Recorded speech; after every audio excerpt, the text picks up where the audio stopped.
नमस्कार। मुझे कई स्टूडेंट्स द्वारा बोला जाता है कि सर पढ़ाई में मन नहीं लगता है या पढ़ने का मन नहीं करता है, या आप लोगों को भी कई लोगों के द्वारा बोला जाता हो कि अरे ये तो पढ़ने लिखने का उम्र का है, ये तो मौज मस्ती का समय है, मौज मस्ती करो, पढ़ने लिखने से क्या होने जाने वाला है।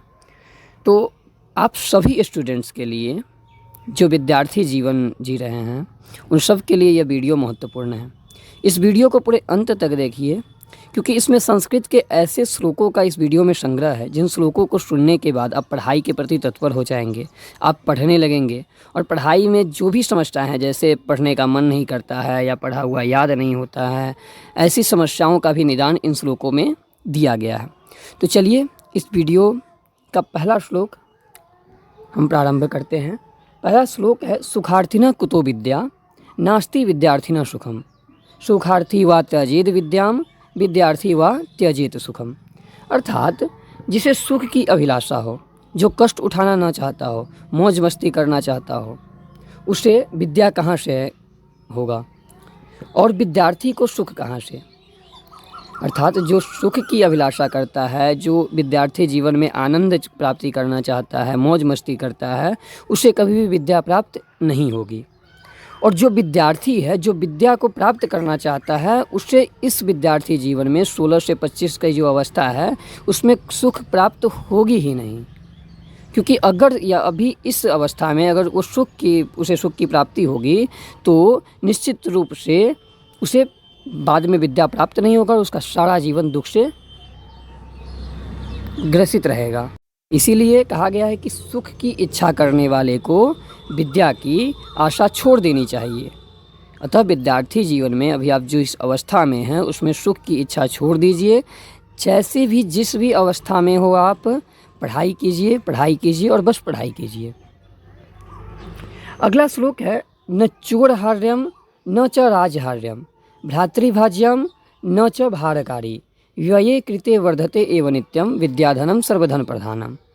अर्थात ये जो विद्यारूपी धन है इसे कोई चोर चुरा कर नहीं ले जा सकता है, न कोई राजा ले सकता है, न इसका भाग भाइयों में बंटवारा हो सकता है, और न ही ये भार यानी बस्ता की तरह बैग टांगे हुए हैं 15-20 किताब, मतलब वजन भी नहीं है। और ये ऐसा एकमात्र धन है जो खर्च करने से बढ़ता है। इसलिए सचमुच विद्याधन सर्वश्रेष्ठ है, इसलिए विद्या प्राप्त कीजिए। अगला श्लोक है, नास्ति विद्या समो बंधुर नास्ति विद्या समः सुहृत् नास्ति विद्या समम वित्तम नास्ति विद्या समम सुखम। अर्थात विद्या जैसा कोई बंधु नहीं है, विद्या जैसा कोई मित्र भी नहीं है, और विद्या जैसा अन्य कोई धन या सुख भी नहीं है। इसलिए इस अवस्था में विद्या को प्राप्त कीजिए, क्योंकि इस अवस्था में आपके कई सारे रिश्ते बनेंगे, टूटेंगे, कितने कठिनाइयों से आपको गुजरना पड़ेगा, लेकिन एकमात्र विद्या ही है जो सदैव आपका साथ रहेगा, सदैव आपके साथ रहेगा, सदैव आपको सम्मानित करवाता रहेगा। इसलिए विद्या प्राप्त कीजिए, पढ़िए, निश्चित रूप से पढ़िए। अगला श्लोक है, ज्ञाति भी वर्ण्यते नैव चोरणापि न नीयते दाने नैव क्षयम याति विद्यारत्नम महाधनम। यह जो विद्यारूपी रत्न है ये महान धन है, इसका वितरण ज्ञाति जनों द्वारा नहीं हो सकता है, इसका वितरण ज्ञाति जनों द्वारा नहीं हो सकता है, इसे चोर भी चुरा कर नहीं ले जा सकते हैं, और इसका दान करने से इस धन का क्षय भी नहीं हो सकता है। यानी जितना दान कीजिएगा, जितना आप दूसरे कुछ बताइएगा, ये घटेगा नहीं, बढ़ेगा ही। इसलिए कभी भी आपका कोई जूनियर आपसे कोई भी कुछ प्रश्न पूछने आए और अगर आप उस प्रश्न का उत्तर जानते हो तो आप निश्चित रूप से उन्हें बताएं, क्योंकि इससे उनको तो फ़ायदा होगा ही, साथ साथ आपको भी फ़ायदा होगा। आप विद्या अभ्यास से ही संरक्षित होती है। तो ये जो आप जितना दूसरे को बताइएगा, जितना दूसरे को पढ़ाइएगा, उतना ही आपका ये जो विद्यारूपी धन है संरक्षित होगा, बढ़ेगा। अगला श्लोक है, विद्या नाम नरस्य रूपम अधिकम प्रच्छन्न गुप्तम धनम विद्या भोगकरी यशः सुखकरी विद्या गुरुनाम गुरुः विद्याबंधु जनो विदेश गमने विद्या परम दैवतम विद्या राजसु पूज्यते न ही धनम विद्या विहीन पशु। अर्थ हुआ इसका, विद्या इंसान का विशिष्ट रूप है, गुप्त धन है, यानी ऐसा धन है जिसे कोई देख नहीं सकता है, बड़ा मूल्यवान है। वह भोग देने वाली, यानी विद्या अगर आपके पास है तो संसार की सभी वस्तु आपके चरणों में रहेगी। यशदात्री, सारा संसार में आपकी प्रतिष्ठा विद्यमान, हर जगह आपको इज्जत और सम्मान प्राप्त होगा और सुख कारक है। एक विद्या ही एकमात्र ऐसा धन है जो आपको वास्तविक सुख और आनंद की अनुभूति करा सकता है। विद्या गुरुओं का गुरु है, विदेश में वह इंसान की बंधु है। यानी आप ऐसी जगह भी चले जाए जहाँ आपको कोई न पहचानता हो, पर आप विद्वान हैं, आपके पास विद्या है, तो आपका वहाँ पर भी सम्मान होगा। विद्या बड़ी देवता है और विद्या से बड़ी भी कोई देवता भी नहीं है। राजाओं में विद्या की पूजा होती है। जितने भी राजागण हैं, आप मतलब सभी लोग विद्वत जन को, विद्वान को सम्मान करते हैं, धन की नहीं। वहाँ विद्या, वे लोग विद्या की कद्र करते हैं, विद्या की पूजा करते हैं। इसीलिए जो विद्या विहीन है वह पशु ही है। इसलिए पढ़िए, विद्या प्राप्त कीजिए। यह अवस्था मौज मस्ती का नहीं, यह अवस्था विद्या प्राप्त करने का है। अगला श्लोक है, अलसस्य कुतो विद्या, अविद्यस्य कुतो धनम, अधनस्य कुतो मित्रम, मित्रस्य कुतो सुखम। यानी आलसी इंसान को विद्या कहाँ। अगर आप सोचते हैं कि आज नहीं पढ़ते हैं, कल पढ़ेंगे, कल नहीं पढ़ेंगे, परसों पढ़ेंगे, तो ये जो आलस्य है, इस आलस्य के कारण आपको विद्या कभी भी प्राप्त नहीं होगी। और विद्या विहीन को धन कहाँ। और जिसके पास विद्या ही नहीं है वो धन कहाँ से अर्जित करेगा। उसके पास विद्या रहेगा, सोचने समझने की शक्ति रहेगी, तब तो वह किसी माध्यम से धन अर्जित करेगा। इसलिए जिसके पास विद्या नहीं है वो धन अर्जित नहीं कर पाएगा। धन विहीन को मित्र कहाँ। और जिसके पास धन नहीं है उसका तो कोई सगा भी नहीं है, कोई मित्र नहीं है। और मित्र विहीन को सुख कहाँ। और जिसके पास मित्र नहीं है, परिवार नहीं है, उसको सुख की प्राप्ति हो कहाँ से सकती है। इस सब का हेतु कारण एक है, विद्या। अगर आप विद्या को प्राप्त करते हैं तो संसार की सभी सुख आपके चरणों में रहेगी। इसलिए इस अवस्था का प्रयोग कीजिए, विद्या प्राप्त कीजिए, सुख आपको बाद में भी मिलेगा। अगला श्लोक है, क्षणशः कणश्चैव विद्याम अर्थम च साधयेत्, क्षणे नष्टे कुतो विद्या, कणे नष्टे कुतो धनम। भावार्थ है, एक एक क्षण गवाए बिना विद्या पानी चाहिए। यानी बिना क्षण गवाए, बिना समय गवाए हमें विद्या अर्जित करनी चाहिए। समय बहुत महत्वपूर्ण है। अगर ये अवस्था, ये जो 16 से 25 की उम्र है, ये जो अवस्था है, अगर ये उम्र निकल गया तो फिर आगे विद्या ग्रहण करना असंभव है। इसलिए जो सीमित समय है हमारे पास, हम उस समय का सदुपयोग करते हुए हमें विद्या ग्रहण करनी चाहिए। और एक एक कण बचा करके धन इकट्ठा करनी चाहिए। अर्थात कहा गया है कि और जब आप धन रुपया कमा रहे हैं तो उसका एक एक कण बचाइए, सोच समझ कर खर्चा कीजिए। क्षण गंवाने वाले को विद्या कहाँ और कण गंवाने वाले को धन कहाँ। अर्थात जो समय को गंवाता है उसे विद्या कभी भी प्राप्त नहीं हो सकती है। इसलिए आज आपको जो समय मिला है उस समय का सदुपयोग कीजिए, इसी में आपकी भलाई है। अगला श्लोक है, विद्या नाम नरस्य कीर्ति, तुला भाग्य क्षये च श्रेयो धेनुः, काम दुधारतिश्च विरहे नेत्रम तृतीयं च सा, सात सत्करायतनम कुलस्य महिमा रत्नैर्विना, भूषणम तस्माद अन्यम उपेक्ष्य, सर्व विषयम विद्या अधिकारम कुरु। भावार्थ है, ये विद्या जो है अनुपम कीर्ति है। यानी आपकी संसार में जितनी इज्जत सम्मान विद्या के कारण मिलेगा उतना किसी भी अन्य वस्तु के कारण नहीं। भाग्य का नाश होने पर वह आश्रय देती है। अगर आपका किस्मत भी साथ नहीं दे रही है, आप विद्वान व्यक्ति है, आपके पास विद्या है, तो लोग आपका सम्मान करेंगे। वह कामधेनु गाय के समान है। आपके पास कुछ भी नहीं है तभी भी विद्या के कारण सब कुछ आपको प्राप्त होता रहेगा। विरह में रति समान है। अगर आपका ब्रेकअप वगैरह हुआ है तो वो रति के समान है। रति कामदेव भगवान की पत्नी, तो आपको विरह में भी सुख प्रदान करेगी। वह विद्या जो है तीसरा नेत्र है, मनुष्य का तीसरा आँख है, सत्कार का मंदिर है। वह विद्या आपके अंदर अच्छे संस्कार विकसित करती है। कुल की महिमा है। आप कैसे भी कुल में जन्मे हो, लेकिन अगर आपके पास विद्या है तो आपका कुल गौरवान्वित हो जाएगा। बगैर रत्न का आभूषण है, उसमें कोई भी सोना चांदी जवाहरात रत्न वगैरह जुड़ा नहीं है, लेकिन वह एक आभूषण है। और यह ऐसा आभूषण है जिसका धारण करके मनुष्य सबसे ज़्यादा चमत्कृत मतलब लक्षित होता है। इसलिए अन्य सब विषयों को छोड़कर विद्या का अधिकारी बनना चाहिए। इसलिए चाहे इस अवस्था में कुछ भी मिले या ना मिले, विद्या अवश्य ग्रहण करना चाहिए, विद्या प्राप्ति पर जोर देना चाहिए, समय का सदुपयोग करना चाहिए।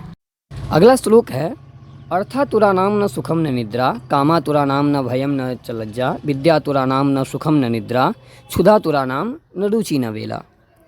अर्थ है, अर्थातुर को सुख और निद्रा नहीं होते। अर्थात जो मतलब कि अर्थ से प्राप्ति करना चाहता है, रुपया कमाना चाहता है, वो अगर सुख और निद्रा को देखता है तो वह कभी भी रुपया प्राप्त नहीं कर सकता है, उसे सुख और निद्रा को त्यागना होगा। और कामातुर को भय और लज्जा नहीं होते। और जो काम को प्राप्त करना चाहता है, काम वासना में लिप्त है, उसे भय और लज्जा उस मनुष्य को नहीं होती है। ना उसे किसी से डर लगता है, ना उसे किसी से लज्जा आता है। विद्यातुर को सुख और निद्रा और भूख से पीड़ित को रुचि या समय का भान नहीं होता। और जो विद्या प्राप्त करना चाहता है वह सुख की अभिलाषा कभी नहीं रखता है और ना ही वह निद्रा की अभिलाषा रखता है। वो कम सोता है, विद्या प्राप्त करता है, सुख की अभिलाषा नहीं करता है। इसीलिए इस अवस्था में पढ़िए, निद्रा का त्याग करके, आलस्य का त्याग करके पढ़ाई कीजिए। अगला श्लोक है, पठतो नास्ति मूर्खत्वम अपनो नास्ति पातकम, मौनिनः कलहो नास्ति न भयम च अस्ति जागृतः। पढ़ने वाले को मूर्खत्व नहीं आता। पढ़ने वाला व्यक्ति कभी भी मूर्ख नहीं होता। जपने वाले को पातक नहीं लगता, मौन रहने वाले का झगड़ा नहीं होता और जागृत रहने वाले को भय नहीं होता। अर्थात जो पढ़ाई करता है वह कभी मूर्ख नहीं होता है, वह विद्वान ही कहलाता है। सारे संसार में उसकी यश और कीर्ति फैलती है। वह सम्मानित, उसे हर जगह सम्मानित किया जाता है। वह सम्मानित व्यक्ति के रूप में समाज में प्रतिष्ठित होता है। इसलिए विद्या ग्रहण कीजिए। अगला श्लोक है, विद्या वितर्को विज्ञानम स्मृति तत्परता क्रिया यश एतै षड्गुणास्तस्य नासाध्यन्ति वर्तते। विद्या, तर्क शक्ति, विज्ञान, स्मृति शक्ति, तत्परता और कार्यशीलता, ये 6 गुण जिसके पास है उसके लिए कुछ भी असाध्य नहीं है। अर्थात जिस मनुष्य के पास विद्या भी है, तर्क शक्ति है, किसी बात पर वो सोच समझकर अपना तर्क व्यक्त करता है, विज्ञान, उसे विज्ञान का भी ज्ञान है, कौन सी बात सही है या नहीं, यानी बिना सोचे समझे किसी भी बात पर वह भरोसा नहीं करता है। स्मृति शक्ति, उसके पास स्मृति शक्ति अच्छी है। और तत्परता, वो किसी भी कार्य को, अच्छे कार्य को करने के लिए तत्पर रहता है। और कार्यशीलता, मतलब वो कभी भी आलस्य नहीं करता है। ये सब जो गुण जिस मनुष्य के पास है उसके लिए कुछ भी असाध्य नहीं है। वो चाहे कोई भी जीवन की कोई भी परीक्षा हो, वो सभी परीक्षा में सफल होगा। इसलिए जितने भी आप लोग कंपटीशन एग्ज़ाम की तैयारी कर रहे हैं, प्रतियोगी परीक्षाओं की तैयारी कर रहे हैं, मूलतः अपने अंदर इन 6 गुणों का विकास कीजिए, विद्या प्राप्त कीजिए, सोचने समझने की क्षमता विकसित कीजिए और स्मृति शक्ति अच्छी रखिए। तत्परता, कोई भी कार्य को करने में तत्पर रहिए। पढ़ाई करना है तो अभी ही पढ़ लीजिए, कल पर नहीं छोड़िए। इस तरह इन गुणों का अपने अंदर विकास कर आप निश्चित रूप से किसी भी परीक्षा में सफल हो सकते हैं। अगला श्लोक है, गीति शीघ्र शिरः कंपी तथा लिखितः पाठक अनर्थज्ञो अल्पकंठश्च सड़ेथे पाठक धमा। गाकर पढ़ना, शीघ्रता से पढ़ना, पढ़ते हुए सिर हिलाना, लिखा हुआ पढ़ जाना, अर्थ न जानकर पढ़ना और धीमा आवाज़ होना, ये 6 पाठकों के दोष है। इसमें मूलतः विद्यार्थी के 6 दोष का वर्णन किया गया है। इस श्लोक में बताया गया है कि क्यों विद्यार्थी को पढ़ा हुआ याद नहीं होता है। अधिकतर स्टूडेंट कहते हैं कि सर हम पढ़ते तो हैं, याद नहीं होता है, सर पढ़ाई में मन नहीं लगता है। ऐसा क्यों होता है? मूलतः वो कभी कभी गाकर कुछ पढ़ते रहते हैं और कुछ गाना दिमाग में चलता रहता है, ये गाना याद आ गया, गाना मन में गुनगुना रहे हैं। और जो पुस्तक पढ़ते हैं उसमें बस पढ़ना, उनका लक्ष्य होता है कि हमें सिर्फ पढ़ना है, वो शीघ्रता से सिर्फ पढ़ डालते हैं, उसे सोचते समझते नहीं, वो क्या लिखा है इस पर चिंतन नहीं करते, बस उनका ध्येय है कि इसे पढ़ना है और वो पढ़ डालते हैं। इसी कारण पढ़ा हुआ उनको याद होता नहीं है। इसलिए आप जब भी पढ़िए शीघ्रता से नहीं पढ़िए, जल्दबाजी नहीं कीजिए। आप एक ही चैप्टर पढ़ें लेकिन ध्यान से पढ़ें, एक एक बात को समझे, एक एक वाक्य को समझते हुए आगे बढ़े। पढ़ते हुए सिर हिलाना, यानी पढ़ रहे हैं और सिर हिला हिला कर पढ़ रहे हैं तो ध्यान जो है, शरीर की जो क्रियाएँ हैं वह एक जगह विद्या पर केंद्रित नहीं होकर वह एकाग्रता हमारी टूट जाती है और एकाग्रता टूटने के कारण कोई भी चीज़ याद नहीं हो पाता है। लिखा हुआ पढ़ जाना, वही लिखा हुआ है बस पढ़ते हैं, समझते हैं नहीं तो कहाँ से याद होगा। अर्थ न जानकर पढ़ना, वो लिखा क्या है इस बात को हम जान ही नहीं रहे हैं, समझ ही नहीं रहे हैं कि आखिरकार ये वाक्य हमें बताना क्या चाहता है। तो उसको पढ़ने से कोई फ़ायदा है नहीं। इसलिए जब भी पढ़िए तेज़ आवाज़ में पढ़िए और सोच समझकर पढ़िए लिखा क्या है, उस वाक्य पर चिंतन कीजिए। आखिरकार ये वाक्य हमें बताना क्या चाहता है, आखिरकार ये हमें क्या जानकारी देना चाहता है। हर एक बात पर चिंतन कीजिए। निश्चित रूप से आप एक दिन में एक ही चैप्टर पढ़ें, लेकिन अगर आप ऐसे पढ़ते हैं तो निश्चित रूप से आप 1 साल के अंदर आप अपने पूरे सिलेबस को भी कवर कर लीजिएगा और अच्छे अंक लाकर हर चाहे कोई भी परीक्षा हो आप उसे अच्छे अंक से उत्तीर्ण कर जाइएगा, सफल हो जाइएगा उस एग्ज़ाम में। और अंतिम श्लोक, द्यूतम पुस्तक वाद्ये च नाटकेषु च शक्तिता स्त्रियस्तंद्रा च निंद्रा च विद्या विघ्न करानि सट। इसमें भी 6 ऐसे दोष का वर्णन किया गया है जिसके कारण विद्यार्थी को विद्या प्राप्त नहीं होता है। ये विघ्न है। जुआ, कितने स्टूडेंट्स जुआ में संलग्न रहते हैं। आज के तो मतलब ऑनलाइन भी गेमिंग प्लेटफॉर्म है जहाँ पे खूब रुपये अर्न किए जाते हैं और रुपये डुबाए भी जाते हैं। तो जुआ चाहे ऑनलाइन प्लेटफॉर्म के माध्यम से हो या ऑफलाइन ताश लूडो इस सब के माध्यम से हो, जुआ होता है वो आपके समय की बर्बादी है। तनिक लोभ के कारण आप अपने संस्कार अपने समय को मतलब व्यर्थ में जाने दे रहे हैं, इसलिए जुआ से बचिए। वाद्य, गाना बजाना, गाना सुनना सही है, बजाना सही है, लेकिन अति सर्वत्र वर्ज्य, यानी अति सब चीज़ का बुरा है। जब आप गाना नाट्य ज़्यादा सुनने लगते हैं तो ये आपके समय की बर्बादी है। नाट्य, कथा और फिल्में देखना, लगातार फिल्में देखते रहना, ये सब ऐसे मतलब कि हम मोबाइल छोड़ नहीं रहे हैं, दिन भर मोबाइल चला रहे हैं, कुछ ना कुछ देख रहे हैं, कथा के कुछ कहानी फिल्म, तो इन सब के कारण हमें समय हमारा बर्बाद हो जाता है और हम विद्या प्राप्त कर नहीं पाते हैं। आसक्ति, आलस्य, स्त्री या पुरुष के प्रति आकर्षण, स्त्री का पुरुष के प्रति आकर्षण, पुरुष का स्त्री के प्रति आकर्षण। आकर्षण आपका समय लेता है और समय अगर आप अपने रिश्ते पर दे देते हैं तो पढ़ाई पे कर दीजिएगा। तो इस आकर्षण से इस अवस्था में बचिए। तंद्रा और निद्रा, निद्रा, तंद्रा यानी आलस्य, निद्रा नींद। जब आप अधिक सोते हैं तो आप पढ़िएगा कब, इसलिए कम सोइए, समय को बर्बाद मत कीजिए। समय आपका काफ़ी महत्वपूर्ण है। ये जो अवस्था है, ये जो विद्यार्थी अवस्था है, ये जो आपका 15 से 25 की अवस्था, ये जो उम्र है, इस उम्र में बस एक ही आप अभिष्ट लक्ष्य रखिए, हमें पढ़ना है, पढ़ना है, पढ़ना है। और चाहे जितने भी ये कार्य हैं जो आपको विघ्न डालते हैं पढ़ाई में, चाहे वह गाना हो, बजाना, मोबाइल हो या जुआ वगैरह, जितने भी चीज़ हैं सबका परित्याग कीजिए और पढ़ाई कीजिए। धन्यवाद। अगर आपको ये वीडियो अच्छी लगी हो तो चैनल को सब्सक्राइब कर दीजिए और इस वीडियो को अपने दोस्तों के पास भी शेयर कर दीजिए कि उन्हें भी विद्या के प्रति आकर्षण महसूस हो और वो विद्या प्राप्ति के पथ पर अग्रसर हो। धन्यवाद।